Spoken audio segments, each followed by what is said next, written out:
Tu as aimé le manoir que je t'ai offert l'année dernière? Mon dîner d'anniversaire pour mes 27 ans aurait dû être simple. Juste mes parents, mon grand-père et moi, assis à la table en noyé de la famille, celle que nous n'utilisions que pour les grandes occasions. C'était une soirée de juin à Bellerive, avec ce fin brouillard qui descend des montagnes du Jura et enveloppe les vieilles demeures du centre historique. Maman avait préparé un bœuf bourguignon, mon plat préféré depuis l'enfance, et papy Michel avait apporté une bouteille spéciale d'un vieil Armagnac de sa petite production en Gascogne. L'ambiance était légère. Papa racontait ses histoires du cabinet d'avocat, tandis que maman souriait, hochant la tête comme elle le faisait toujours quand il exagérait les détails.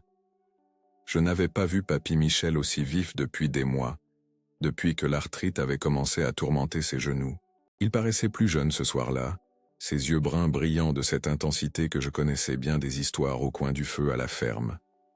C'est alors que, la fourchette suspendue en l'air, avec un morceau de bœuf encore piqué dessus, papy Michel me posa une question qui figea le temps. « Tu as aimé le manoir que je t'ai offert l'année dernière ?» dit-il avec une lueur espiègle dans les yeux, comme s'il livrait la chute d'une blague élaborée. Mon sourire disparut, instantanément. « Quel manoir ?» demandai-je, clignant des yeux incrédule. La question plana dans l'air comme un nuage d'orage. Je n'ai jamais rien reçu de tel. Un silence tendu balaya la salle à manger. Le seul son était le tintement lent de la fourchette de ma mère tombant sur l'assiette en porcelaine ancienne de la famille Mendonça. Même le vent qui soufflait par la fenêtre entr'ouverte semblait s'être arrêté. Je tournai la tête vers mes parents, m'attendant à y trouver la même confusion que la mienne. Mais ce que je vis fut la panique. Le visage de mon père, toujours si posé lors de ses audiences au tribunal, était devenu blême. Ses yeux passaient de papy à moi comme un animal piégé. Maman déglutit difficilement, ses lèvres pressées en une ligne fine, ses mains tremblantes, essayant d'atteindre son verre de vin. Papy Michel se contenta de se caler dans sa chaise, les bras croisés sur sa poitrine encore robuste pour un homme de 85 ans. Il y avait une étrange sérénité sur son visage ridé par le temps et le soleil des montagnes. « Intéressant », murmura-t-il, ses yeux ne quittant jamais les leurs. « De quoi parles-tu, père ?» réussit enfin à dire ma mère, la voix légèrement tremblante. « Tu dois encore confondre les choses. »« Confondre ?» Papy laissa échapper un rire sec qui coupa l'air comme un couteau. « J'ai 85 ans, Cécile. Je ne suis pas sénile. Les papiers ont été signés chez Maître Mendes à Sarlat.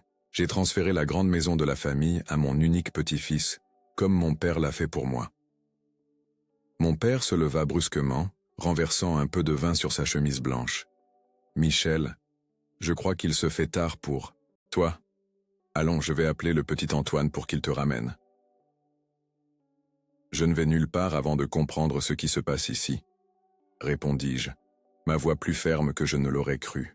« Quel est ce manoir? De quoi parlez-vous » Papy Michel me regarda droit dans les yeux avec la même expression qu'il avait quand il m'apprenait à monter à cheval à 7 ans. Mi-défi, mi-sagesse. La maison des Chênes, Raphaël. La propriété de notre famille depuis 6 générations, dans les collines de la Dordogne. J'ai signé le transfert pour ton anniversaire l'an dernier. Tu n'as pas reçu ma lettre? Les documents? Je secouai lentement la tête, sentant le sol se dérober sous mes pieds. Je n'ai jamais rien reçu de tout ça. Mon grand-père fit alors quelque chose qu'il n'avait pas fait depuis longtemps. Il frappa du poing sur la table, assez fort pour faire sauter les couverts. Alors quelqu'un a intercepté, dit-il, regardant directement mon père. Quelqu'un a décidé qu'il en savait plus que moi sur mon propre héritage. Le silence qui suivit fut comme l'air avant un orage d'été dans les montagnes, dense, électrique, chargé de promesses dangereuses. Ma mère pleurait silencieusement maintenant, de petites larmes coulant sur le visage que j'avais toujours associé au sourire et aux berceuses. « Nous avons fait ce qu'il y avait de mieux pour Raphaël, » dit enfin mon père, chaque mot semblant arraché de sa gorge. « Tu sais ce qui se passe avec cette maison, ce qui t'est arrivé, ce qui est arrivé à ton père. Ce n'était pas votre décision à prendre, » répondit papy, sa voix maintenant dangereusement calme. La demeure choisit son gardien. Elle a toujours choisi. « De quoi parlez-vous » demandai-je, regardant les trois. Quelle est cette histoire de maison qui choisit? Personne ne répondit immédiatement. Ce fut mon grand-père qui rompit finalement le silence. Raphaël, dit-il en se penchant en avant, il y a des choses sur notre famille que tu dois savoir. Des choses que tes parents ont essayé de te cacher. La maison des Chênes n'est pas juste une propriété, c'est le centre de quelque chose de plus grand. Quelque chose qui coule dans notre sang depuis des générations. Assez, père, s'exclama ma mère, les larmes maintenant remplacées par une colère que je lui voyais rarement. Tu as promis de laisser ça derrière toi quand tu t'es marié avec ma mère. Tu as promis que cette folie s'arrêterait avec toi. Et c'était une erreur, Cécile, répondit-il, sa voix chargée d'une tristesse ancienne. J'ai essayé de fuir l'héritage et regarde ce qui est arrivé. Ta mère morte avant 50 ans. Moi, tourmenté par des cauchemars depuis des décennies. La demeure réclame toujours son dû quand on nie son appel. Notre père se leva de nouveau, cette fois avec une détermination effrayante. Raphaël ne se mêlera pas de ça.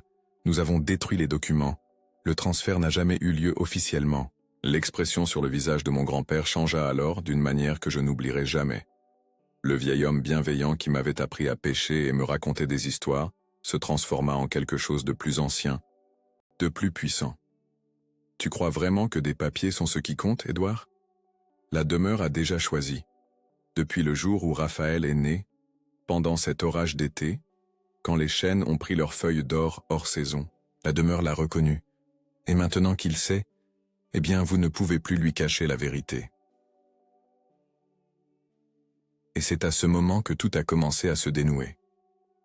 Le dîner d'anniversaire qui devait être simple s'était transformé en prélude à quelque chose qui allait changer ma vie à jamais. En observant l'affrontement silencieux entre mon père et mon grand-père, je sentis comme si des cordes invisibles me tiraient vers un destin qui m'avait attendu pendant 27 ans, caché dans les collines de la Dordogne, qu'entre des chênes centenaires et des secrets encore plus anciens, les documents que je n'aurais pas dû voir. Le lendemain matin, je me suis réveillé avec le soleil filtrant à travers les lattes du store et un goût amer dans la bouche. La nuit précédente semblait un rêve lointain, mais le silence pesant qui s'était abattu sur la maison confirmait que tout avait été bien réel. Un manoir, une demeure entière offerte en cadeau, et personne n'avait dit un mot. En écoutant mes parents dans la cuisine, conversant en chuchotement tendu comme si j'étais un enfant qui ne pouvait pas entendre les discussions des adultes, je savais qu'ils cachaient quelque chose de bien plus profond. Le petit déjeuner fut un ballet de faux-semblants. Maman servit des croissants comme si c'était un dimanche normal, parlant de la météo et du nouveau feuilleton du soir. Papa lisait son journal, caché derrière les pages économiques, jetant occasionnellement un œil à sa montre. Papy Michel était parti tôt, appelant un taxi avant même que je ne me réveille. L'éléphant dans la pièce était si énorme que nous peinions à respirer autour de lui. « Papy va bien ?» demandai-je, brisant la comédie. « Ton grand-père se fait vieux, mon fils, » répondit mon père sans lever les yeux de son journal. Parfois il confond les choses. Il n'avait pas l'air confus, insistai-je, serrant ma tasse de café. Il semblait être le seul à dire la vérité. Mes parents échangèrent un regard, ce genre de communication silencieuse développée en des décennies de mariage. « Raphaël, » commença ma mère, posant sa main sur la mienne, « il y a des choses sur la famille de ton grand-père qui sont compliquées. La maison des Chênes a ses histoires, ses superstitions. Ton grand-père a toujours pris ça très au sérieux. » « Quel genre d'histoire ?»« What are des bêtises ?» interrompit mon père, pliant son journal avec une force excessive. « Des légendes de campagne. Ton grand-père a grandi avec ça et n'a jamais réussi à s'en libérer totalement. » La conversation mourut là. Peu de temps après, ils annoncèrent qu'ils devaient sortir pour régler des affaires. Papa avait une réunion au palais de justice et maman devait rendre visite à tante Carmen qui était malade. Je restais seul avec mes questions et un silence qui hurlait des secrets. C'est alors que je fis quelque chose que je n'avais pas fait depuis l'adolescence. Je fouillais la maison. Le bureau de mon père avait toujours été un territoire interdit. Même enfant, je savais que cette pièce au bout du couloir, avec sa porte en bois sombre toujours fermée, gardait les secrets d'adultes que je ne devais pas connaître. Avocat, respecté à Bellerive, Édouard Almeida maintenait sa vie professionnelle et personnelle dans des compartiments hermétiquement clos. Mais pas aujourd'hui. La serrure céda facilement à la clé de secours que maman gardait dans le tiroir de la cuisine. Le bureau était impeccable comme toujours. Des étagères de livres juridiques organisés par thème, le bureau en acajou brillant sous la lumière qui entrait par la fenêtre, l'odeur de cuir et de vieux papiers. Je commençais par les archives les plus évidentes. Les tiroirs du bureau, les armoires, métalliques, même derrière les cadres au mur. Rien. C'est alors que je remarquai le plancher. Une des lattes de bois sous le tapis persan était légèrement désalignée. Je m'agenouillai, tirai le tapis, et avec un certain effort, soulevai la latte. Là, dans un petit compartiment improvisé, je la trouvai. Une épaisse chemise cartonnée, avec mon nom écrit sur la tranche. Mon cœur s'emballa. D'une main tremblante, j'ouvris la chemise et confirmai mes soupçons. Des titres de propriété datés d'exactement 1 an. Acte notarié. Papier de transfert. Le manoir était réel et enregistré à mon nom. Il y avait aussi des preuves de paiement d'impôts et d'entretien, tous effectués par mon père, en utilisant un compte que je ne connaissais pas. Parmi les papiers, je trouvais des photos. La maison des Chênes était magnifique. Une construction du XVIIIe siècle, avec d'épais murs de pierre, de hautes fenêtres, et une véranda qui entourait tout le premier étage. Elle était perchée au sommet d'une colline, entourée d'un jardin où d'immenses chênes dorés se détachaient. En arrière-plan, des montagnes couvertes par une forêt dense encadraient la propriété comme des gardiens silencieux. Mais ce qui me coupa vraiment le souffle fut une lettre, écrite à la main, avec la calligraphie inclinée et ferme de mon grand-père, datée du jour de mon anniversaire de l'année précédente. Mon cher Raphaël, en recevant cette lettre, tu recevras également l'héritage le plus important de notre famille. La maison des Chênes n'est pas seulement une propriété, c'est le cœur de qui nous sommes, le centre de ce que nous avons été appelés à protéger depuis plus de 200 ans. Quand j'ai eu 27 ans, mon père m'a remis les clés, tout comme son père l'avait fait avec lui. C'est une tradition qui remonte à 1823, lorsque notre ancêtre Jean-Paul Almeida a reçu ses terres en paiement de services rendus à la couronne. Mais ce qu'il a trouvé là était bien plus ancien que n'importe quelle nation. La demeure choisit son gardien Raphaël, et elle t'a choisi dès l'instant de ta naissance, durant cet orage inhabituel, quand les chênes ont pris leurs feuilles d'or, hors saison. Les signes étaient là, clairs comme le jour. Il y a une responsabilité qui vient avec ces murs, de pierre. Une connaissance qui doit être préservée. Un ordre qui doit être maintenu. Tu trouveras le livre dans la bibliothèque, derrière le portrait du fondateur. Là se trouvent toutes les réponses que tu chercheras. Je sais que tes parents sont tentés de te protéger de ce destin. Ils craignent ce qu'ils ne comprennent pas. Ils ont essayé de me convaincre de vendre la propriété il y a des années, de laisser le passé derrière nous. Mais certaines choses ne peuvent être abandonnées sans conséquence. Tu es le dernier de la lignée, mon petit-fils, le dernier qui puisse restaurer ce qui a été perdu. Quand tu seras prêt, la demeure t'appellera, et quand tu y arriveras, tu sauras pourquoi.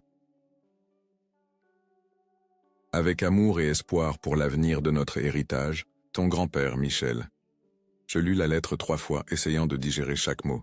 Quel était cet héritage? Quelle connaissance devait être préservée?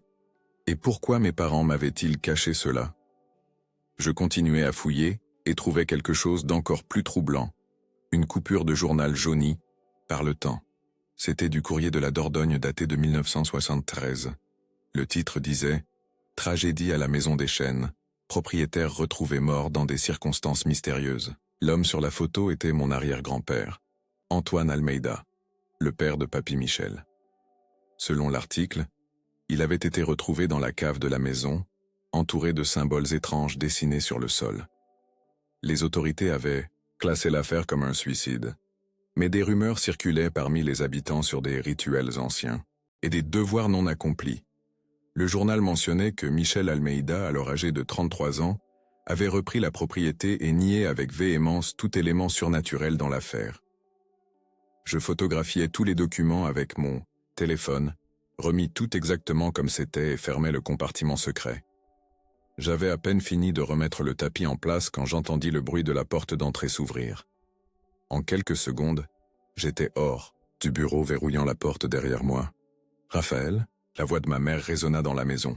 « Nous sommes rentrés. » Je forçai un sourire en me dirigeant vers le salon. Je la trouvais en train de ranger les courses. Aucun signe qu'elle ait rendu visite à tante Carmen. Un autre mensonge. « Tout va bien, maman ?» demandai-je, observant comment ses mains tremblaient légèrement en rangeant les conserves dans le garde-manger. « Bien, sûr mon chéri, » répondit-elle, douce et désinvolte, comme si de rien n'était.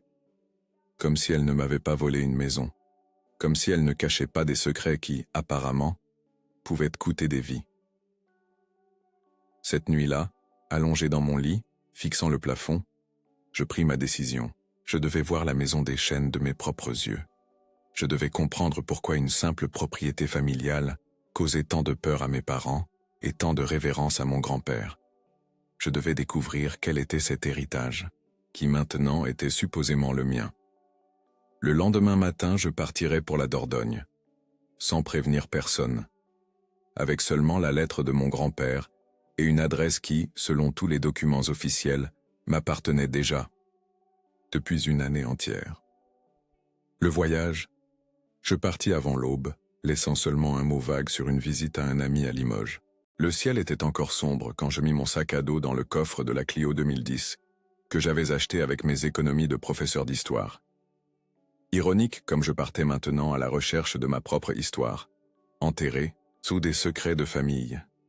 La route vers le sud était sinueuse et belle, traversant le massif central avec ses virages qui serpentaient entre des parois de forêt dense. À mesure que le soleil se levait, teintant le ciel d'orange et de rose, je ressentis un étrange mélange d'anxiété et de paix. C'était comme si je suivais enfin un chemin qui avait toujours été tracé pour moi, même sans le savoir. Je m'arrêtai à Brive-la-Gaillarde pour prendre un café et vérifier les directions. Selon le GPS, il restait environ 80 km jusqu'à la région de Sarlat, et de là, je devrais suivre une route secondaire sur une vingtaine de kilomètres jusqu'à la propriété. En attendant mon café, je relus la lettre de mon grand-père. La demeure choisit son gardien. Qu'est-ce que cela signifiait? Quelle était cette responsabilité qui avait tant effrayé mes parents? Le reste du voyage fut une descente progressive dans un monde différent. Les routes se rétrécirent, l'asphalte laissa place à des pistes de terre ocre, et les panneaux se firent rares. Des paysages de pâturages et de fermes alternaient avec des étendues de forêts denses, jusqu'à ce que je commence à grimper une colline couverte d'une fine brume qui dansait entre les arbres centenaires. C'est là que j'aperçus le premier chêne doré, majestueux, ses branches étendues comme des bras ouverts, ses feuilles d'un or éclatant hors saison. Normalement, les chênes prennent ces couleurs en automne, mais nous étions en mars. C'était impossible.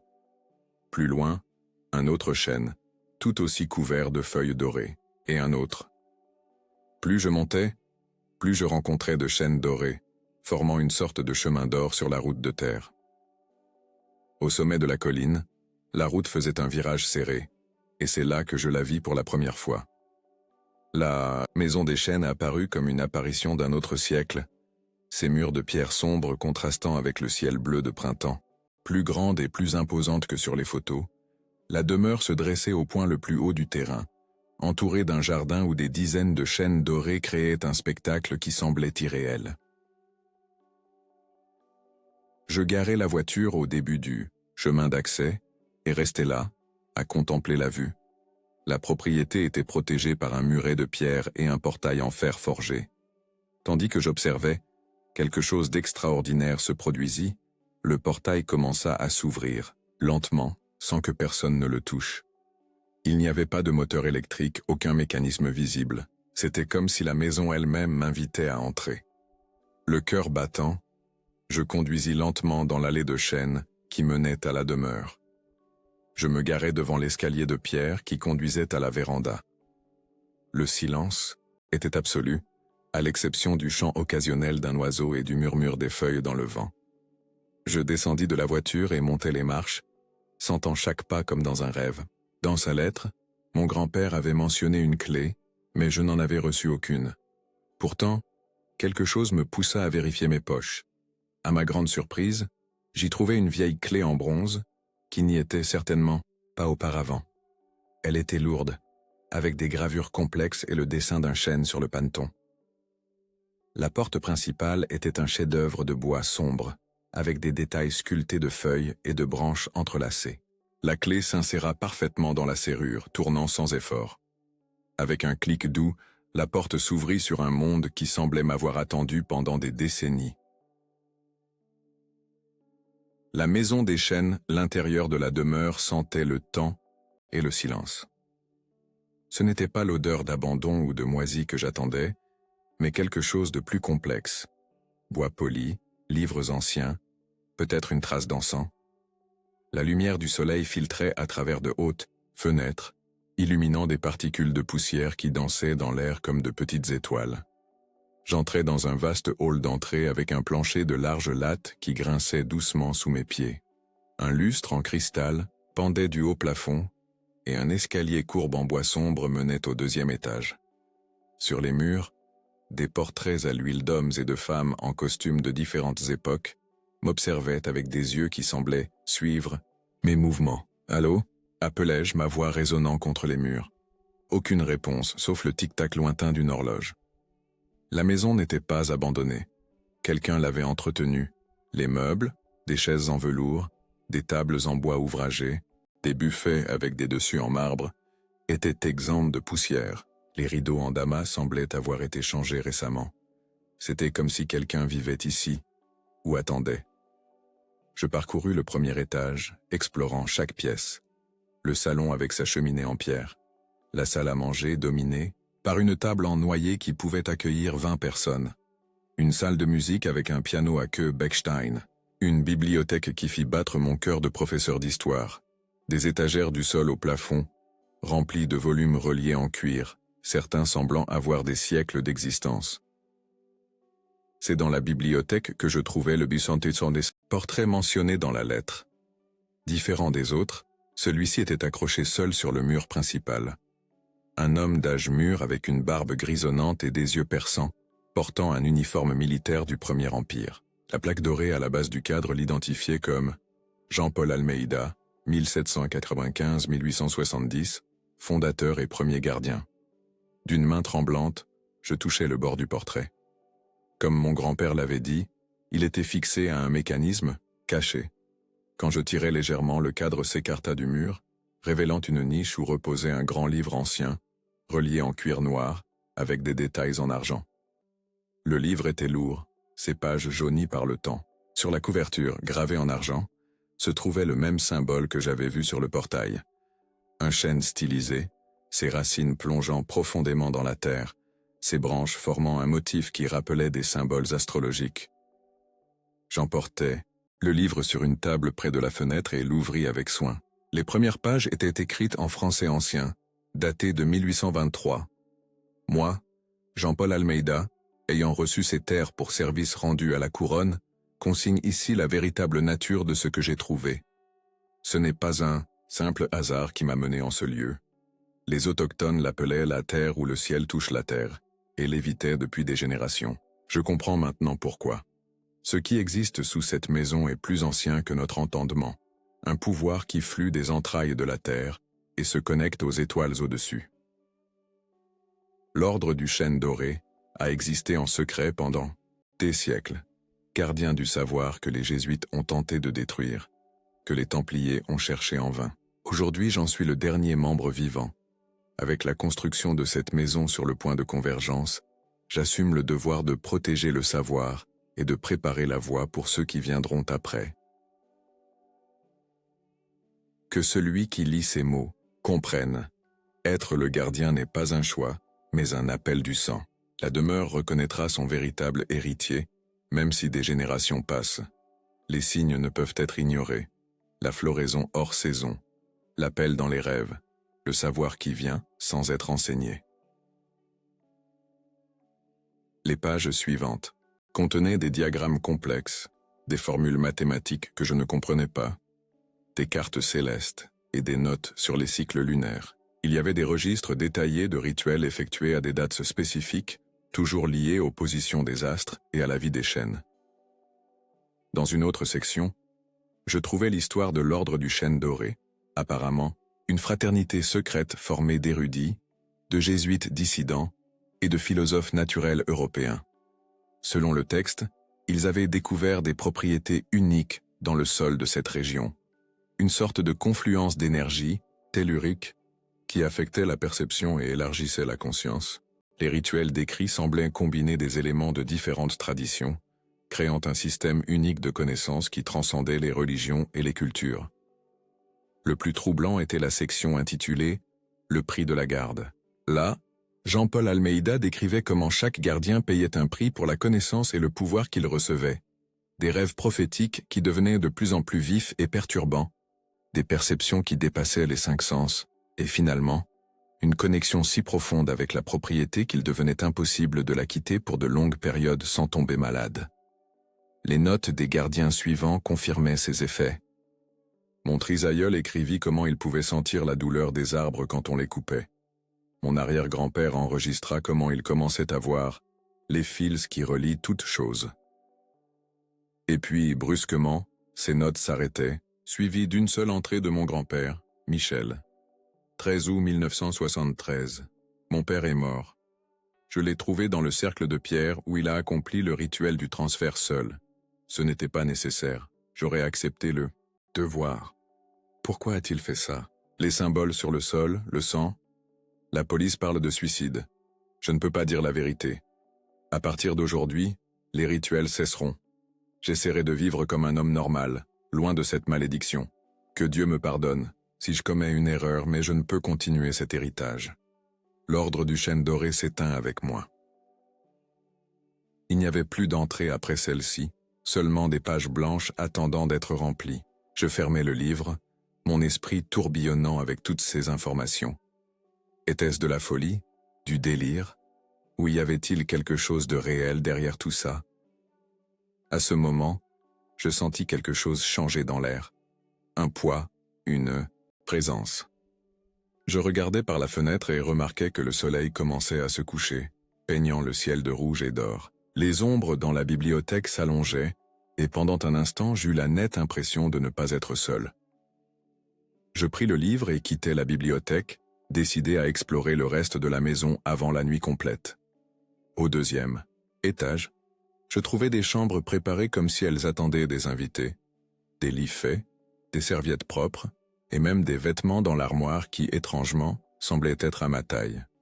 La chambre principale, évidemment destinée aux propriétaires de la maison, était vaste et dominée par un lit à baldaquin.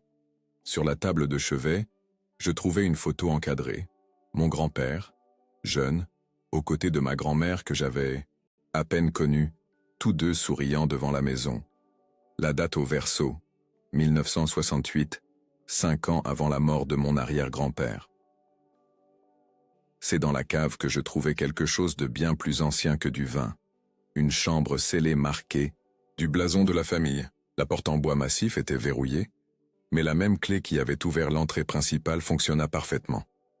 À l'intérieur, je découvris ce qui semblait être une chambre rituelle, un cercle de pierre incrusté dans le sol en terre battue, des symboles gravés sur les murs, des niches contenant des bougies, des herbes séchées, des cristaux et d'autres objets rituels. Au centre du cercle, il y avait une pierre plus grande, presque un autel avec le symbole du chêne gravé profondément. En m'approchant, je sentis une vibration subtile, comme le bourdonnement lointain d'abeilles. Je touchai la pierre, et une sensation étrange parcourut mon corps, pas désagréable mais intense, comme un très faible courant électrique. Tout indiquait une sorte d'ordre ancien. Ma famille avait été gardienne d'une fraternité secrète, et ce manoir était son siège. Papy Michel me l'avait transmis, espérant que je restaurerais ce qui avait été perdu. Je sentis quelque chose s'éveiller en moi. Un appel. Ce n'était pas de la peur, c'était de la clarté. Il ne s'agissait plus de mes parents ou d'une propriété cachée. Il s'agissait d'une raison d'être. Je n'étais pas seulement l'héritier d'un bâtiment. J'étais l'héritier d'une lignée qui était restée endormie trop longtemps. Quand je sortis enfin de la cave, La nuit était tombée complètement. Je décidai de passer la nuit dans le manoir, dans la chambre principale qui apparemment était maintenant la mienne. Allongé dans le lit ancien, j'observais la lumière de la pleine lune entrer par les fenêtres et illuminer la chambre d'un éclat argenté. Dehors, les chênes semblaient en briller dans l'obscurité, leurs feuilles dorées reflétant le clair de lune. Je m'endormis en pensant aux mots de mon grand-père. La demeure choisit son gardien. Et tandis que je sombrais dans le sommeil, j'eus la certitude que, d'une manière ou d'une autre, la maison des chênes m'avait choisi bien avant que je ne connaisse son existence. La vérité a un prix. Je passais 3 jours à la maison des chênes, chaque moment une découverte. Pendant la journée, j'explorais les coins les plus reculés de la propriété. Le verger abandonné où des pommiers centenaires donnaient encore des fruits, le petit lac entouré de saules, les ruines d'une chapelle dans la partie la plus éloignée du terrain. La nuit, je me penchais sur le livre de l'ordre, absorbant son contenu comme un homme assoiffé. J'appris les cycles des chênes et leur connexion avec des mouvements célestes spécifiques. Je découvris des récits d'expériences extraordinaires, vécus par les gardiens précédents, visions du futur, communication avec la nature, perception d'énergie que les yeux ordinaires ne pouvaient voir. Certaines nuits, je rêvais d'hommes et de femmes vêtus de tuniques dorées, réunis en cercle sous les chênes, chantant dans une langue que je n'avais jamais entendue, mais que je comprenais étrangement. Le 3e jour, je trouvai une boîte en bois cachée, sous le plancher de la chambre principale. À l'intérieur, un jeu de clés anciennes et un médaillon en argent avec le symbole du chêne. Quand je le mis à mon cou, je sentis une chaleur se répandre dans mon corps, comme si quelque chose d'endormi s'éveillait. C'est cette nuit-là que je pris ma décision. Il était temps de confronter mes parents. Je retournai à Bellerive en fin d'après-midi. Le ciel était chargé, annonçant un orage qui semblait refléter la turbulence en moi. Je me garai devant la maison où j'avais grandi, me sentant étrangement comme un visiteur. Le médaillon en argent pesait contre ma poitrine, caché sous ma chemise. Je les trouvais dans le salon tendu et pâle. Mon ami de Limoges n'avait manifestement convaincu personne. Ma mère courut pour me serrer dans ses bras, ses yeux rouges de larmes. « Raphaël, où étais-tu? Nous étions si inquiets. »« Tu sais exactement où j'étais, » répondis-je, gardant ma voix calme en posant mon sac à dos par terre. « À la maison des chênes. » Mon père se leva brusquement du canapé, son visage un masque de choc et de colère. « Comment as-tu? Qui t'a emmené là-bas » Réponse, je sortis les documents de ma poche, les copies que j'avais faites avant de partir. Je les étalai sur la table basse, le titre de propriété, les photos, la lettre de mon grand-père. Preuve irréfutable de ce qu'il m'avait caché. Personne ne m'a emmené. J'y suis allé de mon propre chef pour découvrir ce qui m'appartient de droit. Le silence qui suivit fut dense comme le brouillard. Ma mère couvrit son visage de ses mains, tandis que mon père semblait avoir vieilli de 10 ans en 10 secondes. « Asseyez-vous, dis-je en indiquant le canapé. Je veux des réponses. Toutes. » Pour la première fois de ma vie, je vis mon père obéir sans discuter. Ils s'assirent côte à côte, comme des accusés devant un juge.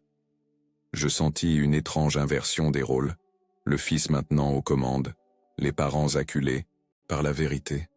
« Pourquoi m'avez-vous caché le manoir » commençai-je, ma voix plus ferme qu'elle ne l'avait jamais été en leur parlant. Ma mère fut la première à répondre, sa voix presque un murmure. « Pour te protéger, mon fils. Ça a toujours été pour te protéger. » « Me protéger de quoi? D'un héritage? D'une maison? D'une malédiction ?» interrompit mon père, ses yeux rencontrant les miens. « Cette maison, cet ordre, a détruit la famille de ton grand-père pendant des générations. Tu ne sais pas ce qu'était ton grand-père avant d'essayer d'abandonner tout ça. Un homme obsédé, consumé par des rituels et des visions qui l'éloignaient de la réalité. »« J'ai lu le livre, » répondis-je, observant comment la mention fit pâlir mon père. « Je sais pour l'ordre du chêne doré, pour les gardiens, pour le savoir qu'ils protègent. » « Du savoir ?» Mon père eut un rire amer. « C'est ce que tu crois que c'est? Des superstitions, des rituels païens mélangés à un mysticisme de pacotille. Ton grand-père a failli devenir fou à cause de ça, après la mort de ton arrière-grand-père dans ces circonstances, Michel a juré de tout abandonner. C'était la condition que j'ai imposée pour qu'il puisse épouser ta mère. Je regardais ma mère surpris. Tu fais aussi partie de ça? Elle secoua la tête. Pas de l'ordre, mais ma famille les a toujours connus. Mes ancêtres étaient employés à la maison des chênes depuis des générations.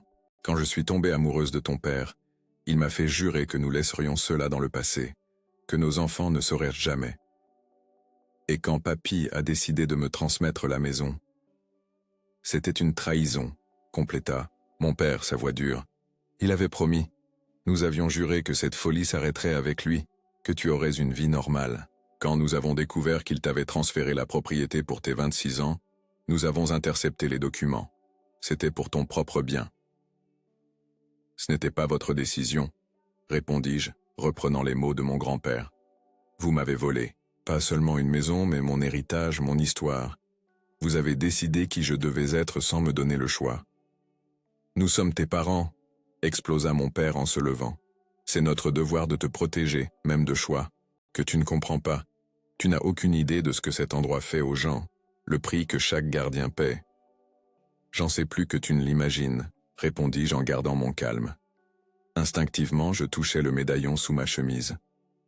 J'ai rêvé d'eux, papa, de tous les gardiens qui m'ont précédé. Ils m'ont montré des choses que je ne peux pas expliquer. La demeure, elle m'a reconnu. Les chênes ont changé de couleur quand je suis arrivé, hors saison. Ma mère sanglota doucement. Ça a déjà commencé, murmura-t-elle. Comme avec ton grand-père. Mon fils, tenta mon père avec une approche plus douce, en se rasseyant. Ces rêves, ces coïncidences, il y a des explications rationnelles. L'esprit humain cherche des schémas là où il n'y en a pas. Les chênes peuvent changer de couleur hors saison à cause du changement climatique. Ne laisse pas de vieilles superstitions détruire ton avenir.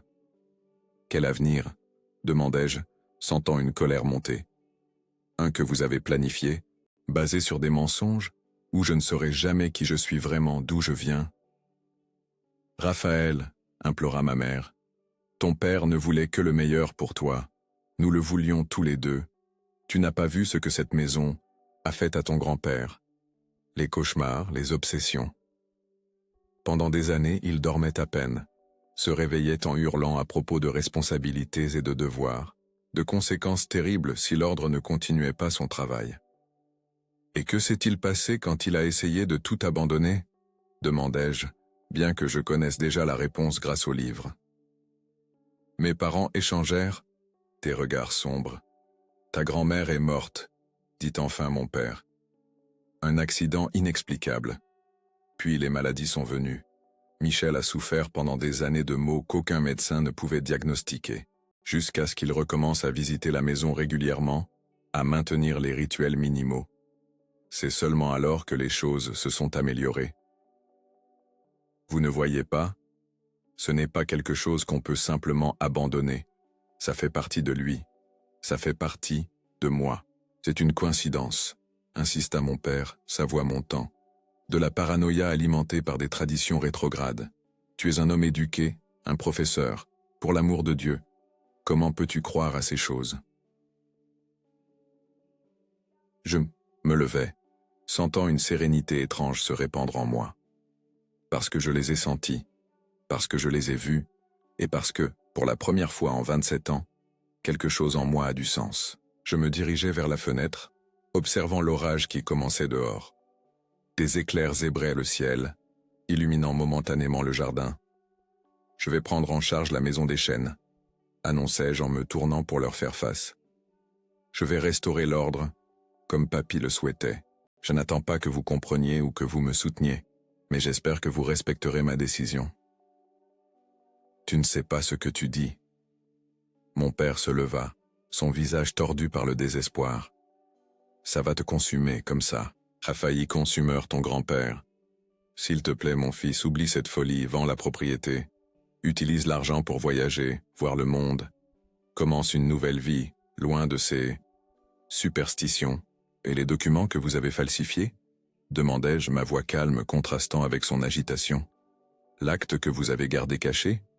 Les impôts que vous avez payés en mon nom, sans ma connaissance? Ma mère sanglota plus fort, tandis que mon père pâlissait. « C'est un crime, papa. En tant qu'avocat, tu le sais mieux que quiconque. »« Tu nous menaces ?»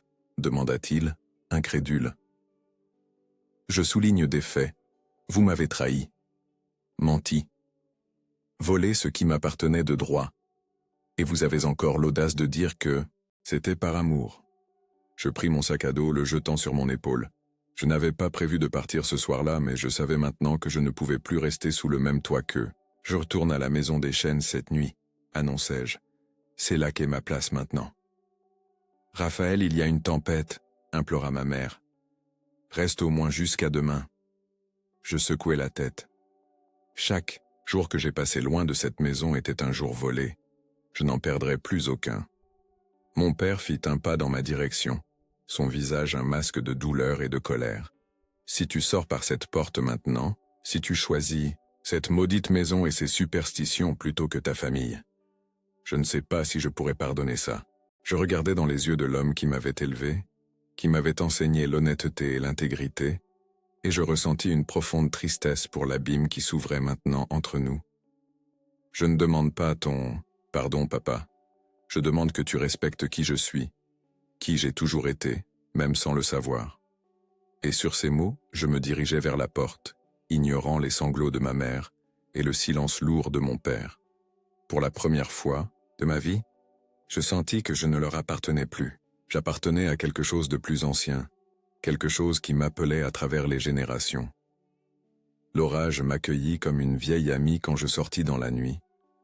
Les éclairs illuminaient mon chemin tandis que je roulais, de nouveau vers la Dordogne, vers la maison des chênes, vers le destin qui m'avait attendu toutes ces années. La demeure n'était pas vide. J'arrivai à la maison des chênes juste avant l'aube, épuisé par le voyage nocturne à travers l'orage qui semblait poursuivre ma voiture sur les routes sinueuses. Quand je me garai devant la demeure, la pluie cessa brusquement, comme si elle avait accompli sa mission de me ramener. Le ciel commençait à s'éclaircir à l'horizon, une bande rose orangée annonçant un nouveau jour. Cette fois, en entrant dans la maison, quelque chose était différent. L'air vibrait d'une énergie subtile, comme le bourdonnement lointain d'un essaim. Les ombres semblaient plus profondes, les contours des objets plus nets, ou peut-être était-ce simplement ma perception qui avait changé après la confrontation avec mes parents, après avoir accepté qui j'étais vraiment. Je montai directement à la chambre principale, laissai mon sac à dos par terre et m'effondrai sur le lit ancien, encore tout habillé. Je rêvais intensément, non pas le sommeil fragmenté des épuisés, mais quelque chose de vif et de contrôlé. Je me vis marcher dans un labyrinthe de chênes dorés, suivant une silhouette encapuchonnée qui portait une torche. Quand je la rattrapai enfin, elle se retourna. C'était mon grand-père, plus jeune que je ne l'avais jamais connu, ses yeux brillants d'un feu intérieur.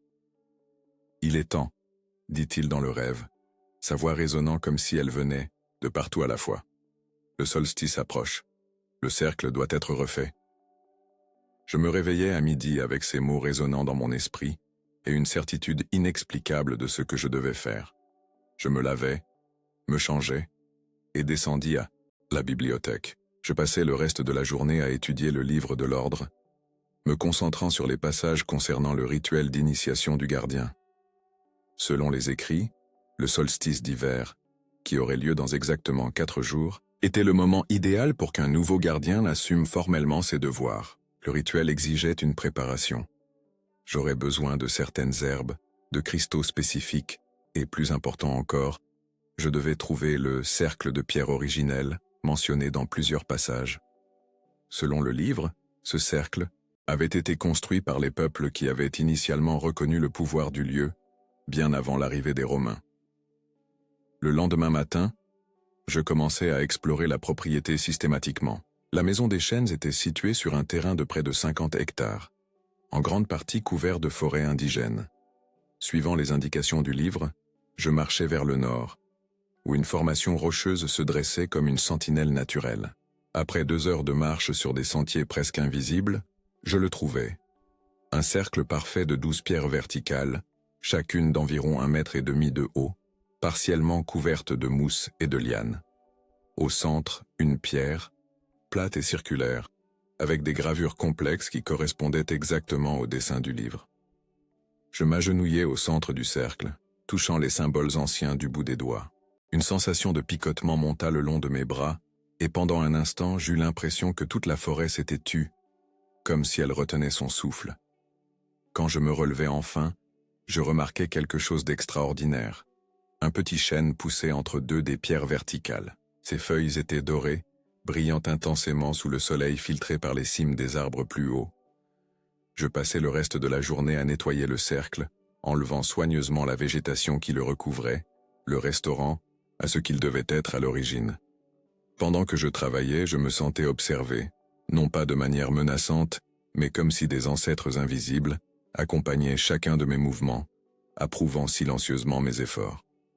Le poneur, gardien du gardien. Le matin du 3e jour, quelque chose d'inattendu se produisit. J'étais dans la bibliothèque, comparant certains des symboles que j'avais trouvés dans le cercle avec ceux décrits dans le livre, quand j'entendis le son distinct de pas dans le hall d'entrée. Pas des pas furtifs, mais fermes et délibérés. Je me figeai. J'étais seul dans la maison, ou du moins je le croyais. Je saisis un coupe-papier en argent sur la table, la seule chose à portée de main pouvant servir d'arme, et me dirigeai silencieusement vers la porte de la bibliothèque. Les pas se rapprochaient. Je pris une profonde inspiration et sortis dans le couloir, prêt à affronter l'intrus. C'était un homme âgé, mince comme une branche sèche, avec des cheveux blancs qui tombaient jusqu'à ses épaules, et une barbe tout aussi blanche. Il portait des vêtements simples, un pantalon en coton, une chemise blanche à manches longues, et un gilet brodé de motifs que je reconnus immédiatement, de petits chênes dorés. Ses yeux, cependant, étaient ce qui attirait le plus l'attention, un bleu si clair qu'il semblait presque transparent, contrastant avec sa peau mate tannée par le soleil. « Vous êtes enfin arrivé », dit-il, sa voix rauque mais ferme. Le vieux Michel avait raison. La demeure a bien choisi. Je baissai le coupe-papier, me sentant ridicule de l'avoir brandi. « Qui êtes-vous? Comment êtes-vous entré ici ?» L'homme sourit, révélant des dents étonnamment parfaites pour quelqu'un de son âge. « Mon nom est Joachim Silvera. Je sers la Maison des Chênes et l'Ordre depuis plus de 60 ans. Quant à la façon dont je suis entré, il fit un geste vague de la main. J'ai mes propres clés. Je suis le régisseur, pour ainsi dire. » Le régisseur, répétai-je, commençant à comprendre. C'est vous qui avez entretenu la maison toutes ces années? Il fallait bien que quelqu'un le fasse pendant que votre grand-père luttait contre son destin et que votre famille vous cachait la vérité. Il m'étudia de la tête aux pieds, comme un maître évaluant un apprenti. Vous lui ressemblez, vous savez, à Michel quand il était jeune, avant que le poids du savoir et du déni ne le courbe. J'invitai Joachim dans le salon, où il refusa poliment le café que je lui offris, préférant une infusion d'herbe qu'il prépara lui-même dans la cuisine, avec des feuilles qu'il transportait dans une petite sacoche en cuir. « C'est une tisane de chêne rouge », expliqua-t-il en m'offrant une tasse. « Ça éclaircit l'esprit et renforce l'âme. Nous en aurons besoin tous les deux dans les jours à venir. » Pendant que nous buvions, Joachim me raconta son histoire. Né dans une famille qui servait la Maison des Chênes depuis des générations, il avait été choisi encore enfant pour être initié au mystère mineur de l'ordre. Il n'était pas un gardien. Ce rôle était réservé uniquement aux descendants directs du fondateur, mais un gardien du gardien, un protecteur des rituels et des traditions. Quand votre grand-père a décidé de tout abandonner après la mort de son propre père, c'est moi qui ai maintenu la flamme vivante, expliqua-t-il. J'ai accompli les rituels minimaux pour que la propriété ne perde pas complètement sa connexion avec ce qui existe au-delà du voile. Mais ce n'est pas la même chose. L'ordre a besoin d'un véritable gardien. Qu'est-il arrivé à mon arrière-grand-père? Demandai-je, la question qui me tourmentait depuis que j'avais lu la coupure de journal. Était-ce vraiment un suicide? Joachim regarda sa tasse un long moment avant de répondre. Antoine Almeida était un gardien puissant, peut-être trop puissant. Il s'est plongé dans des aspects de l'ordre que beaucoup considéraient comme dangereux. Il a essayé de forcer le voile au lieu de simplement observer à travers lui. À la fin, le savoir qu'il cherchait a exigé un prix qu'il ne s'attendait pas à payer. Quel savoir? La nature même de la réalité. L'ordre a toujours su que ce que nous appelons le monde réel n'est qu'une fine couche sur quelque chose de beaucoup plus vaste et complexe. Votre arrière-grand-père voulait déchirer complètement le voile, pas seulement regarder à travers à des moments spécifiques, comme l'enseignent les rituels, il voulait un accès permanent à ce qui existe au-delà. Je sentis un frisson me parcourir l'échine. Et ça l'a tué? D'une certaine manière, le rituel qu'il a tenté exigeait un sacrifice. Il croyait qu'il serait symbolique. Il a découvert trop tard que ce n'était pas le cas. Nous restâmes en silence quelques minutes, le poids de cette révélation planant entre nous. Finalement, je posai ma tasse sur la table et regardai directement Joachim. Le solstice est dans 3 jours, dis-je. J'ai trouvé le cercle de pierre et je le restaure. Je veux accomplir le rituel d'initiation. À ma grande surprise, Joachim sourit, un sourire authentique qui illumina son visage ridé. Je le savais, dit-il, presque pour lui-même. Quand les chênes ont changé de couleur la semaine dernière, j'ai su que le nouveau gardien était arrivé. Après toutes ces années, l'ordre va revivre. Il se leva avec une agilité surprenante pour son âge. Nous avons beaucoup de travail. Le rituel exige une préparation tant physique que spirituelle. Et vous avez beaucoup à apprendre en très peu de temps. L'initiation. Les 3 jours suivants furent une immersion totale dans les mystères de l'ordre du chêne doré. Joachim se révéla un professeur rigoureux et patient.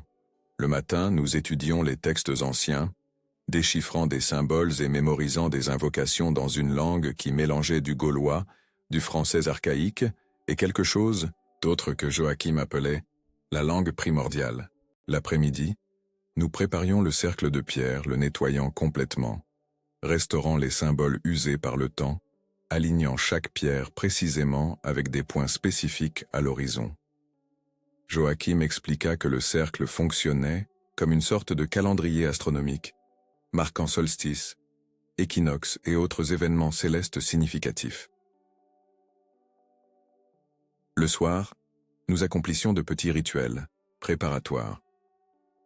J'appris à entrer dans des états de conscience modifiés par la respiration et le mouvement, à percevoir les subtils courants d'énergie qui parcouraient la propriété, à sentir la présence des gardiens précédents, qui, selon Joachim, ne partaient jamais vraiment. À plusieurs reprises, j'eus des doutes.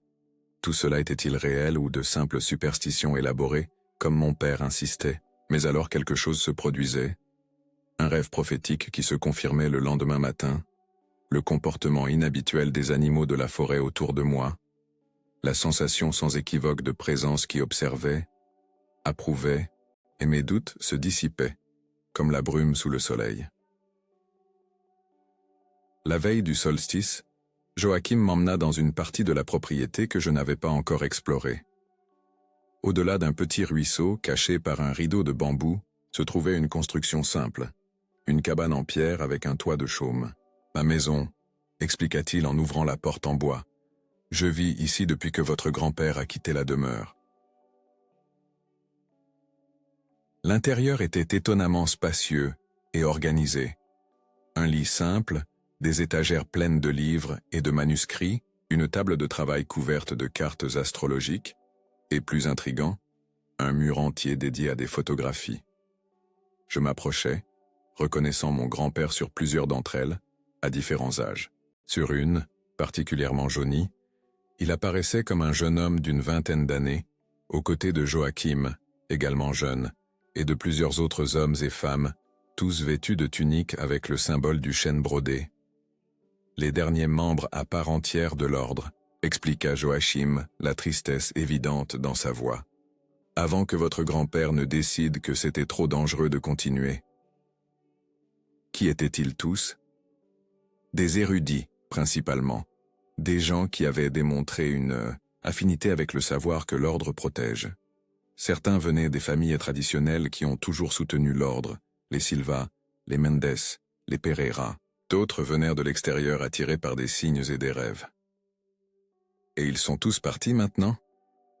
Joachim soupira. Dispersés, certains sont morts. D'autres ont continué leur vie, essayant d'oublier ce qu'ils avaient appris ici. Certains sont devenus fous en essayant de pratiquer les rituels seuls, sans la protection du cercle et du gardien. Il se tourna vers moi, ses yeux bleus intenses fixés sur les miens. C'est pourquoi votre initiation de demain est si importante. L'ordre a de nouveau besoin d'un centre, d'un gardien, qui puisse commencer à rassembler les fragments. D'une armoire basse, Joachim sortit un paquet de tissus. Quand il l'ouvrit, il révéla une tunique dorée, richement brodée de symboles de l'ordre et de branches de chêne qui semblaient presque vivantes sur le tissu. Celle-ci était à votre arrière-grand-père, et à son père avant lui. Demain, elle sera vôtre. Je touchai le tissu, étonnamment léger et doux, sentant un courant d'énergie parcourir mes doigts. « Suis-je prêt ?» demandai-je, plus pour moi-même que pour lui. « Aucun gardien n'est vraiment prêt », répondit Joachim avec un sourire bienveillant. « Le savoir est trop vaste, le mystère trop profond. Mais vous avez été choisi, la demeure vous a reconnu. Les chaînes s'illuminent pour vous. Le reste viendra avec le temps. » Cette nuit-là, je retournai à la demeure avec la tunique soigneusement pliée dans mes bras. Dans la chambre principale, je la posai sur le lit et restai à l'observer à la lumière des bougies. Demain, au solstice d'hiver, je deviendrai officiellement le gardien de la maison des chênes et de l'ordre du chêne doré. Je restaurerai un héritage qui avait failli se perdre par peur et incompréhension. Par la fenêtre ouverte, la brise nocturne apportait le parfum des bois et, plus loin, le son doux du ruisseau. Pour la première fois de ma vie, je me sentis complètement en paix, complètement à ma place. Comme si toute mon existence antérieure n'avait été qu'une préparation pour ce moment, pour ce destin. Je rêvais de nouveau cette nuit-là, de cercles de pierre, de feuilles dorées tombant comme de la pluie, d'ancêtres au visage sévère mais aux yeux bienveillants, et dans chaque rêve, dans chaque vision, je sentais un appel, un but qui transcendait ma petite vie individuelle et me connectait à quelque chose de bien plus grand et plus ancien. La demeure n'était pas vide. Elle ne l'avait jamais été. Elle n'attendait que moi. Et c'est ainsi que le chaos a commencé. Le solstice d'hiver se leva, clair et froid. Le ciel d'un bleu intense qui semblait presque irréel après des jours de brume constante. Je me réveillais avant le soleil, comme si une horloge interne m'avait réveillé précisément au bon moment. Le médaillon d'argent contre ma poitrine était chaud, presque inconfortablement, comme s'il avait absorbé la chaleur de mon propre corps pendant la nuit. Joachim m'attendait déjà dans le jardin, vêtu d'une tunique semblable à la mienne, bien que plus simple. Sans un mot, nous suivîmes le sentier menant au cercle de pierre.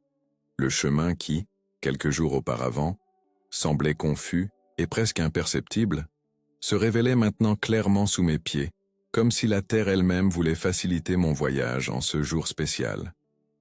Le rituel d'initiation fut à la fois plus simple et plus profond que ce à quoi je m'attendais. Il n'y eut ni incantation élaborée ni manifestation dramatique, juste le soleil se levant exactement dans l'axe central du cercle, son premier rayon touchant la pierre centrale où j'étais agenouillé, et un moment de clarté, si absolu qu'il me coupa le souffle.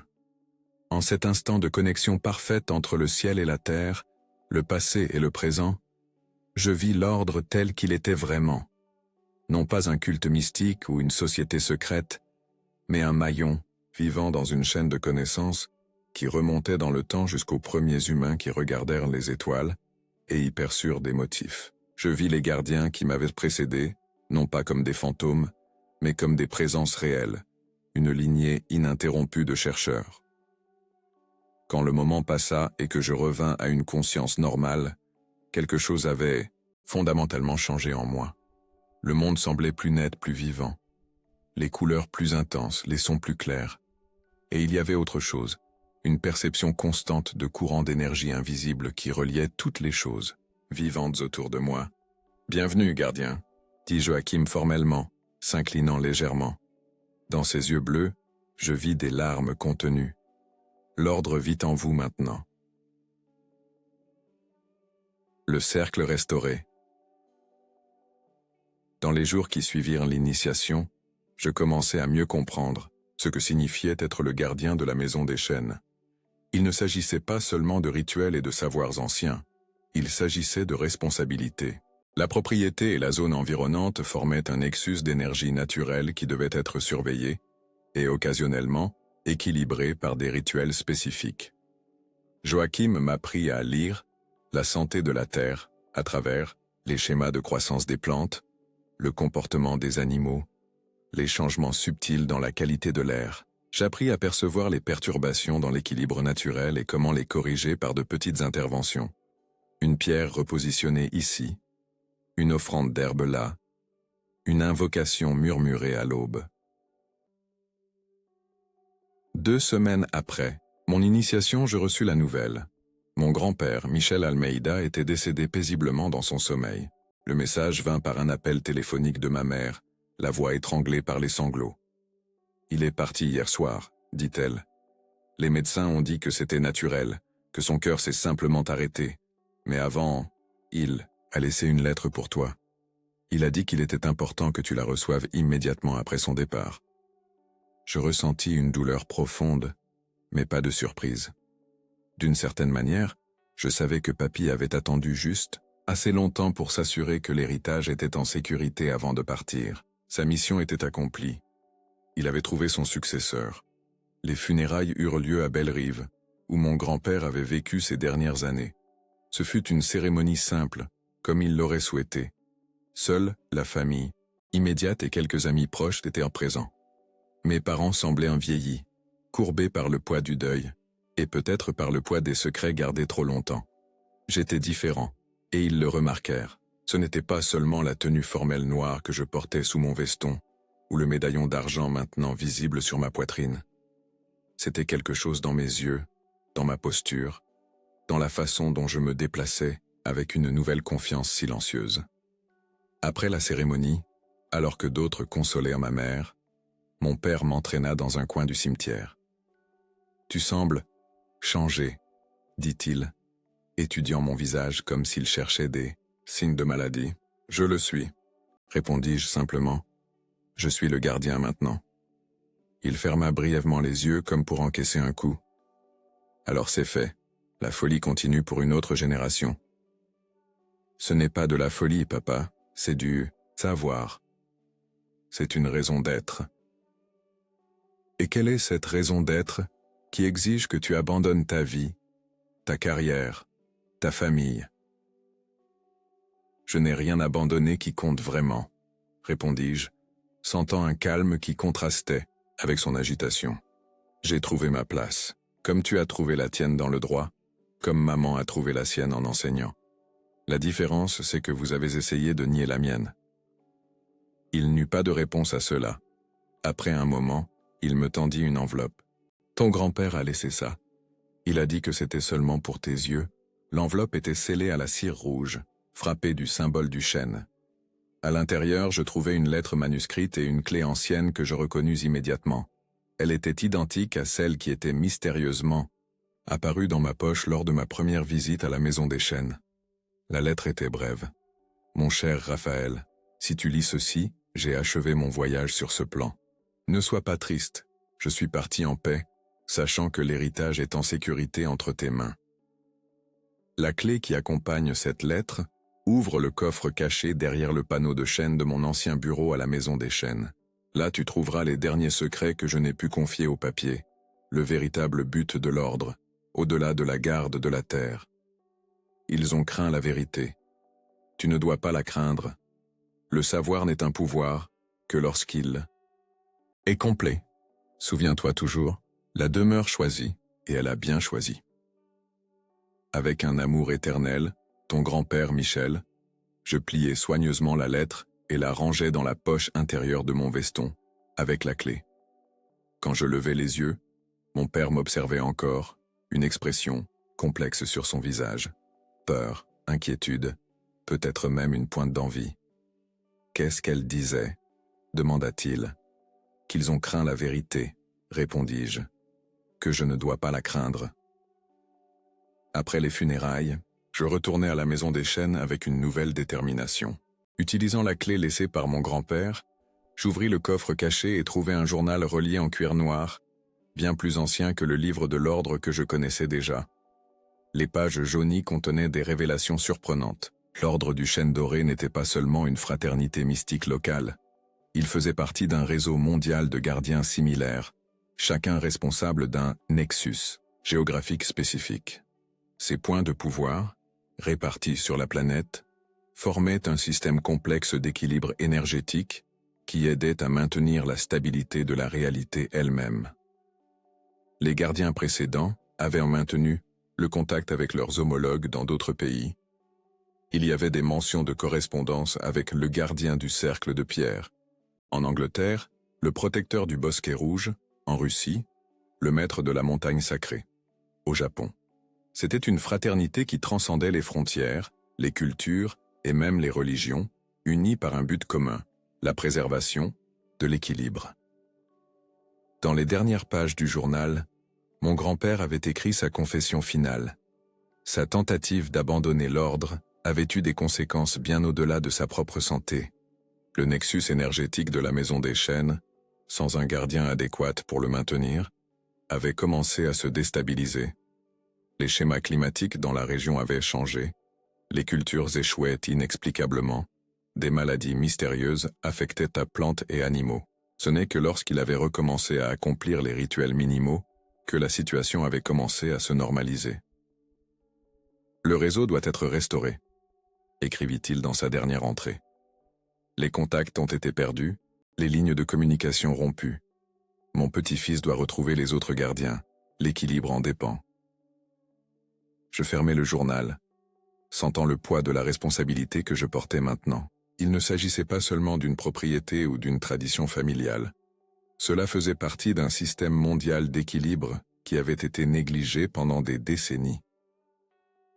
Pendant ce temps, le chaos pour mes parents ne faisait que commencer. 3 semaines après les funérailles, je reçus un appel angoissé de ma mère. Les autorités avaient en découvert les irrégularités dans les documents de la Maison des Chênes. La falsification des signatures, les impôts payés de manière irrégulière. Un client mécontent du cabinet de mon père, cherchant des moyens de lui nuire, avait découvert la fraude et l'avait dénoncé. Mes parents furent appelés à témoigner. Le nom respecté de la famille Almeida apparut dans les pages des faits divers pour la première fois depuis des générations. Le cabinet d'avocats de mon père perdit des clients importants. Sa réputation, construite au fil des décennies, s'effondrait jour après jour. J'aurais pu intervenir. J'aurais pu dire que tout avait été un malentendu, que j'étais au courant des documents, que j'avais consenti à l'arrangement. Un mensonge pour les protéger, comme ils avaient menti pour me protéger. Mais je suis resté silencieux. Non par vengeance, j'avais surmonté la colère initiale, mais parce que je comprenais maintenant que les actions ont des conséquences, que l'équilibre se restaure toujours, d'une manière ou d'une autre, que tenter de contrôler le destin des autres, même par amour, crée des déséquilibres, qui doivent finalement être corrigés. Occasionnellement, je recevais des nouvelles d'eux par des connaissances communes. Mon père avait perdu sa licence pour exercer. Ma mère avait quitté l'école où elle enseignait, incapable d'affronter les regards et les chuchotements. Ils avaient déménagé dans une maison plus petite, vendant la résidence familiale pour couvrir les frais de justice. Je ressentais de la tristesse pour leur souffrance, mais pas de culpabilité. Une partie de moi espérait que, à travers cette épreuve, ils trouveraient une vérité qu'ils avaient niée si longtemps, que certaines choses sont plus grandes que nos petites tentatives de contrôle, que certains destins ne peuvent être évités. 1 an plus tard, 1 an après mon initiation, la Maison des Chênes avait été entièrement restaurée à sa gloire passée. Joachim, maintenant officiellement mon conseiller et assistant, m'aida à localiser d'autres anciens, membres de l'ordre qui vivaient encore. Certains sont revenus, attirés par l'appel qu'ils sentaient en rêve. D'autres ont gardé leur distance, craignant encore les responsabilités que le savoir apportait. Plus important encore, j'ai commencé à rechercher les autres, nexus à travers le monde, essayant de rétablir les contacts perdus entre les gardiens. C'était un travail lent et méticuleux, basé sur des indices cryptiques dans les anciens journaux, et sur des signes que j'apprenais à interpréter dans les motifs des étoiles, les migrations inhabituelles d'oiseaux, les rêves qui venaient avec une clarté croissante. Chaque matin, je parcourais les couloirs de pierre de la demeure avec détermination. J'étudiais les livres anciens, je mémorisais les rituels, je pratiquais les techniques de perception élargie qui me permettaient de sentir les courants d'énergie fluant à travers la propriété. Et je me préparais, parce que je savais, comme mon grand-père l'avait écrit, que, quand l'héritier revient, les autres viendront.